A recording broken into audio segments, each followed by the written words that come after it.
मुझे यकीन ही नहीं हो रहा कि वो बस 4 लोग हैं और फिर भी उन्होंने 1200 प्लेयर्स को हरा दिया।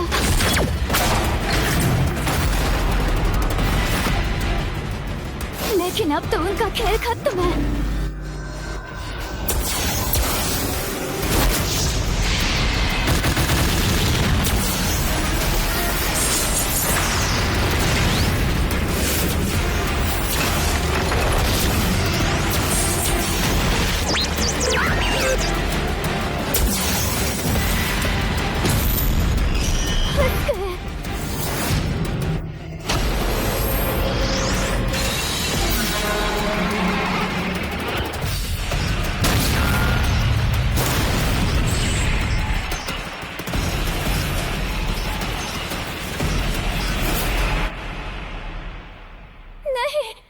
ये नामुमकिन है।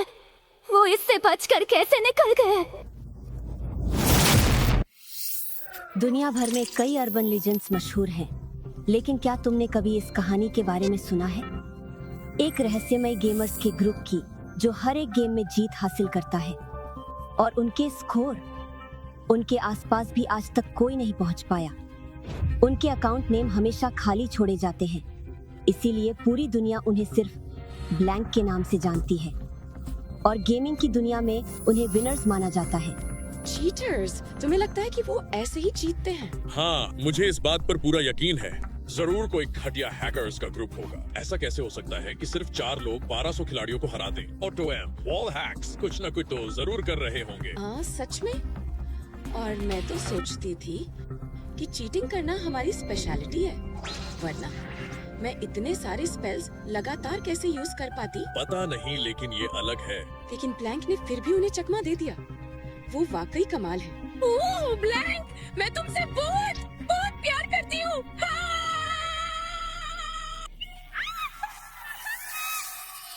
और इस तरह उनकी कहानियां दूर दूर तक फैलने लगी। जानते हो, अर्बन लीजेंड्स दरअसल एक तरह की ख्वाहिश होती है, क्योंकि हकीकत में सबसे साधारण और कम दिलचस्प जवाब ही अक्सर सही साबित होता है। आखिरकार जीत ही गए। शिरो, क्या तुम ब्लैंक का मेन अकाउंट पैरों से चलाना बंद करोगी? ये बहुत अजीब लगता है। भूख लगी है, मुझे अभी भी भूख लगी है। तुम्हें कुछ सोडा चाहिए? सच में काफी महंगे राशन पर खर्च कर रही हो, है ना शिरो?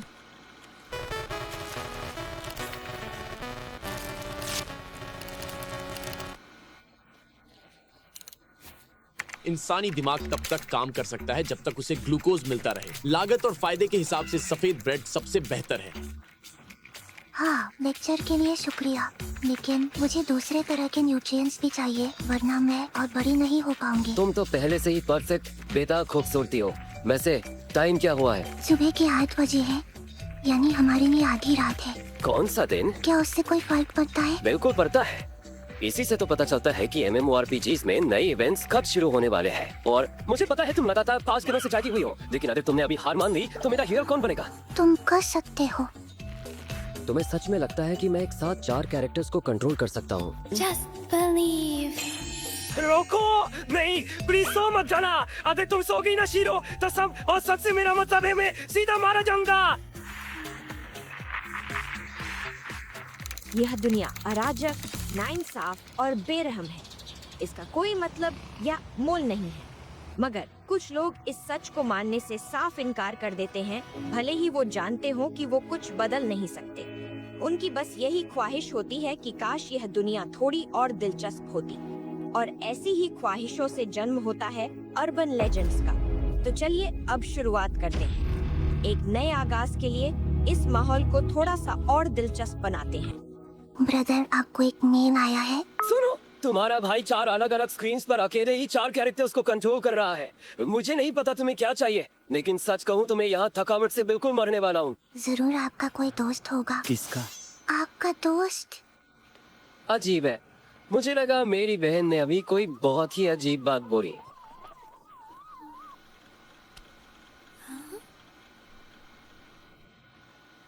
ये कौन है? और इसे कैसे पता कि हम भाई बहन हैं? सोरा, आप क्या करें? ये किसी तरह की डील करना चाहता है। चलो देखते हैं।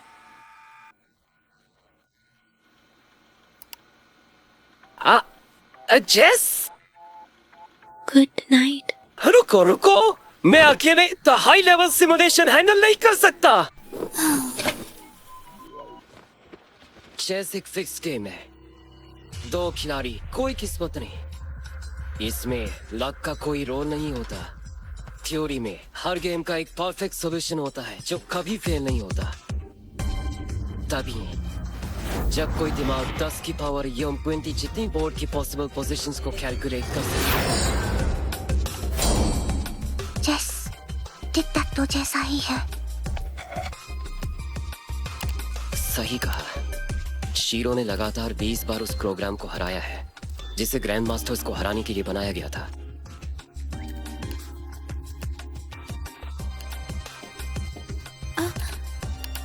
उसने खुद अपने मारे को खतरे में डाल दिया। रुको शीरो, एक प्रोग्राम हमेशा सबसे बेस्ट स्ट्रेटेजी ही चुनता है। तुम जीत पाती हो क्योंकि उनकी चालें प्रेडिक्टेबल होती हैं, लेकिन ये जानबूझकर एक खराब चाल चलकर तुम्हें जाल में फंसा रहा है। ये कोई इंसान है, फिक्र मत करो। अगर बात सिर्फ स्किल की है तो जीत तुम्हारी पक्की है। कि जब भी वो कोई चालाकी करेगा मैं तुम्हें बता दूंगा। हम दोनों सोरा और शीरो मिलकर एक टीम बनते हैं। तो अब देखते हैं कि किसमें इतनी हिम्मत है जो हमें हरा सके।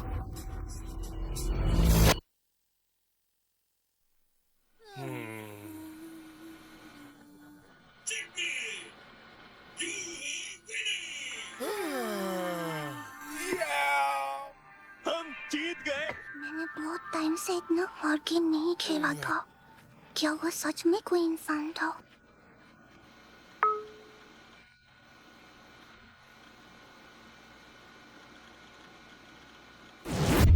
ये सब क्या है? तुम्हारा क्या मतलब है? क्या ये मजेदार है? इस गेम में कोई नियम नहीं है, न जीतने का कोई तरीका है। फिर भी 7 अरब खिलाड़ी हैं जो अपनी मर्जी से चालें चल रहे हैं। अगर तुम ज्यादा हार जाते हो या ज्यादा जीत जाते हो तो सजा मिलती है।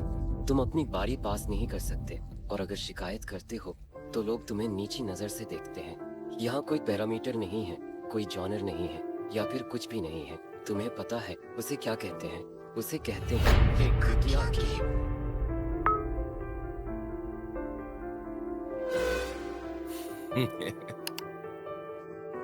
अगर वाकई कोई ऐसी दुनिया है जहां सब कुछ खेलों से तय होता है तो यकीनन हम गलत दुनिया में पैदा हुए हैं। ये क्या?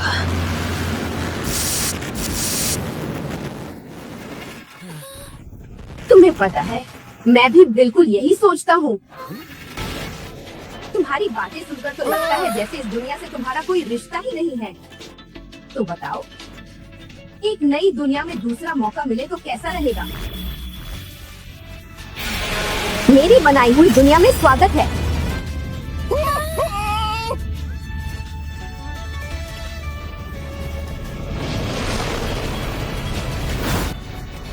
यह वही आदर्श दुनिया है जिसका तुम हमेशा सपना देखते आए हो, खेलों की दुनिया। लेकिन ये तुम्हारी दुनिया से अलग है। यहाँ हर चीज का फैसला बस एक साधारण खेल से होता है।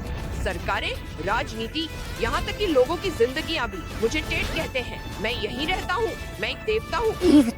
ठीक है, चुप हो जाओ, अब हमें बचाओ। जरा ध्यान लगाए रखो, इस दुनिया में सब कुछ 10 प्रतिज्ञाओं के अनुसार तय होता है। पहली प्रतिज्ञा, इस दुनिया में हत्या करना, युद्ध छेड़ना या किसी से कुछ छीनना सख्त मना है। दूसरी प्रतिज्ञा, चाहे विवाद कितना भी बड़ा हो या छोटा, उसका फैसला खेल से ही होगा। तीसरी प्रतिज्ञा, खेल शुरू होने से पहले दोनों पक्ष ऐसी चीज दांव पर लगाएंगे जिसकी कीमत वे बराबर मानते हो। चौथी प्रतिज्ञा, जब तक तीसरी प्रतिज्ञा का उल्लंघन न हो, दांव और नियमों पर कोई सवाल नहीं उठाया जाएगा। पांचवी प्रतिज्ञा, जिसे चुनौती दी जाएगी, नियम तय करने का अधिकार उसी का होगा। छठी प्रतिज्ञा, प्रतिज्ञाओं के अनुसार लगाया गया हर दांव मान्य होगा। सातवीं प्रतिज्ञा, समूहों के बीच होने वाले विवादों में पूर्ण अधिकार वाले प्रतिनिधि निर्णय करेंगे। आठवीं प्रतिज्ञा, खेल के दौरान धोखा देते पकड़े गए खिलाड़ी की तुरंत हार मानी जाएगी। और नौवीं प्रतिज्ञा, सर्वशक्तिमान देवता के नाम पर, यानी मेरे नाम पर, इन नियमों को कभी बदला नहीं जा सकता। जमीन जमीन। शिरो,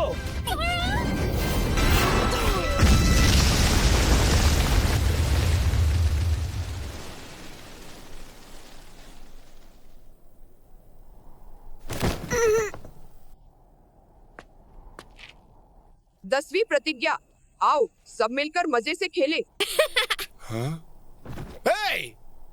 मैं तुम दोनों से फिर मिलने का इंतजार करूंगा।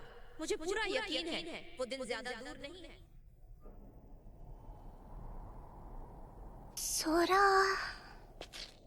हम कहाँ हैं?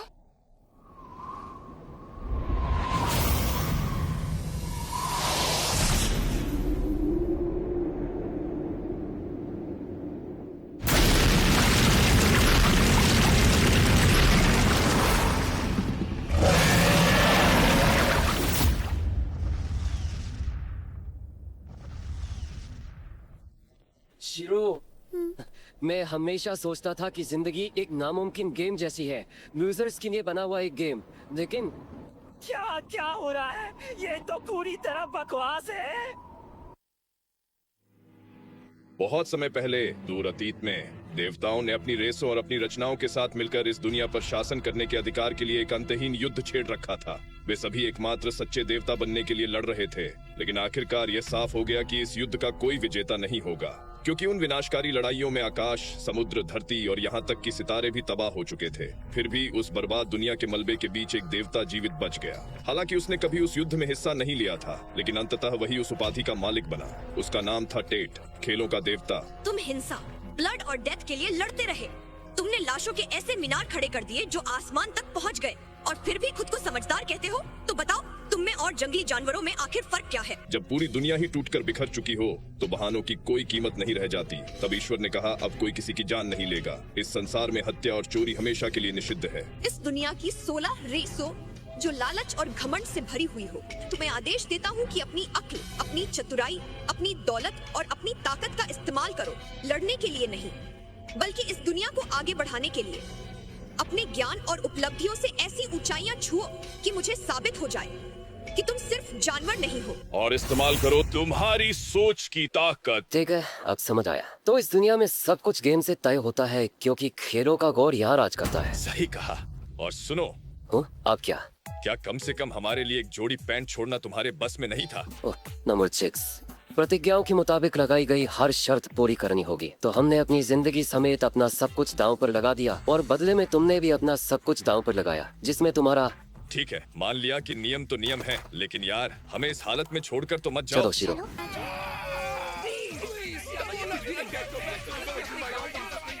लगता है यहाँ लुटेरे भी न तुम्हें लूट सकते हैं न मार सकते हैं। ये तो काफी मजेदार है। मुझे नहीं लगता वो कोशिश भी करते तो कुछ कर पाते। खैर, लगता है यहाँ सब कुछ तुम्हारी गेम खेलने की स्किल पर निर्भर करता है।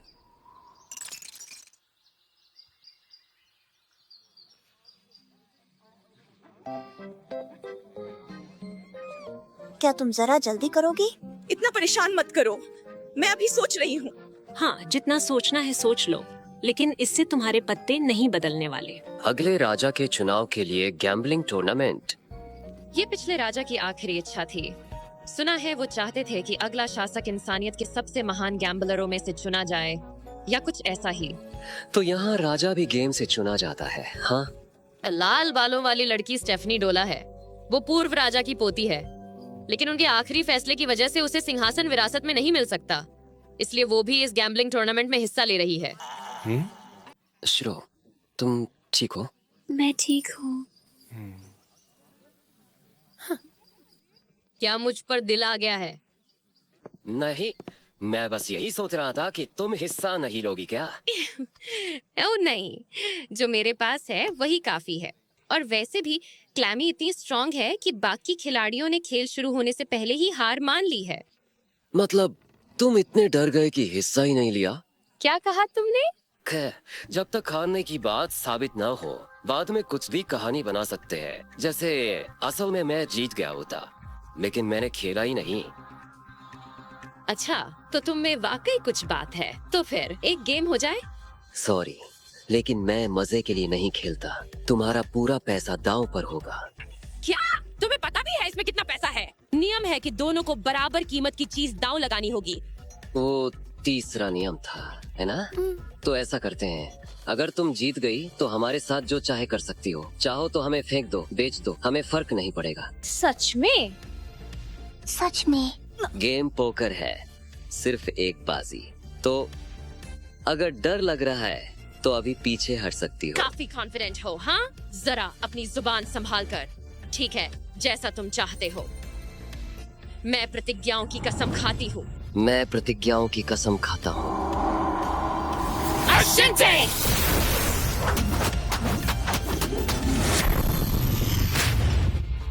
बस एक बेवकूफ गांव का लड़का जिसमें तजुर्बे से ज्यादा आत्मविश्वास है। ऐसी ब्लफिंग शायद तुम्हारे गांव के लोगों पर चल जाए, लेकिन यहाँ नहीं। सोरा। ओ, नहीं, लगता है तुम्हारी किस्मत साथ नहीं दे रही बच्चे। हाँ, आज ही मैं 10,000 मीटर की ऊंचाई से गिर चुका हूँ और फिर इस तपती धूप में पैदल मार्च भी कर चुका हूँ। तो हाँ, किस्मत तो सच में तुमने खराब क्या कहा? रही है। खैर, खेलना है या नहीं? मैं तैयार हूँ। और तुम? या फिर एक और कार्ड खींचना चाहोगी? जरूरत नहीं, मैं ठीक हूँ। तो फिर अफसोस की बात है बच्चे। Full house. हाँ, सही कहा, वाकई बुरा है।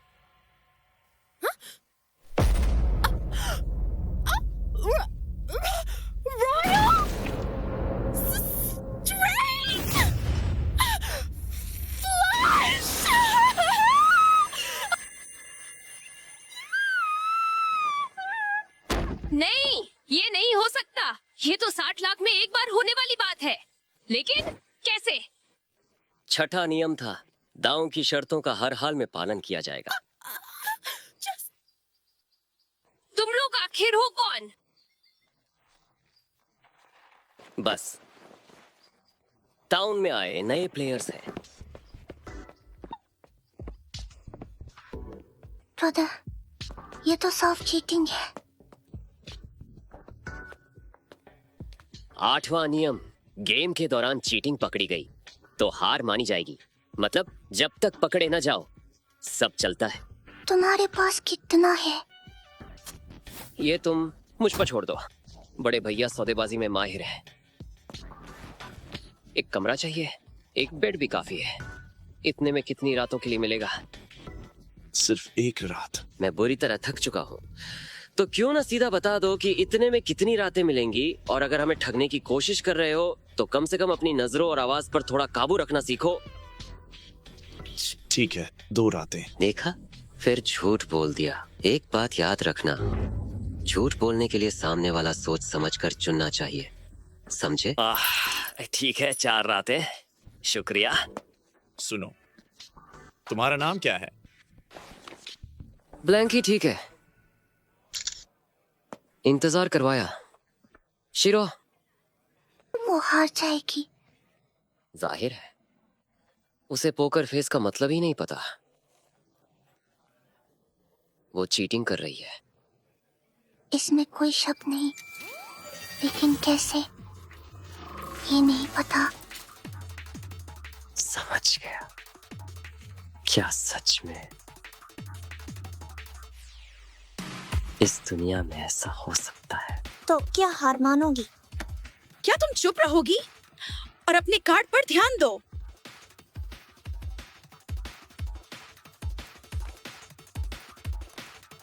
फाइनली। लिसन, तुम्हारे साथ चीटिंग हो रही है।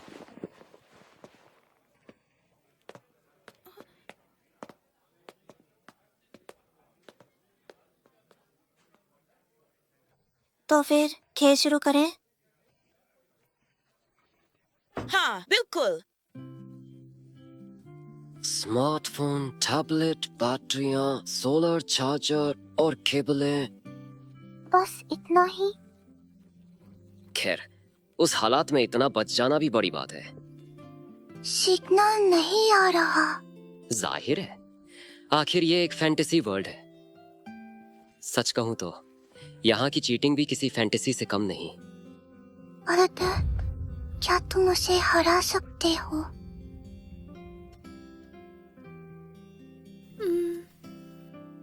बेवकूफी भरा सवाल था। सुनो शिरो, दूसरी दुनिया में फंसे कहानी के हीरो हमेशा अपनी पुरानी दुनिया में लौटने की कोशिश करते हैं, है ना?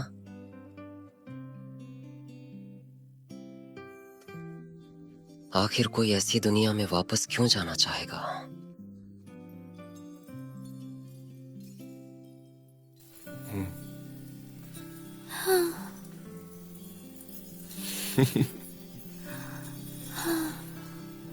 I thought the same thing. तो फिर तय रहा।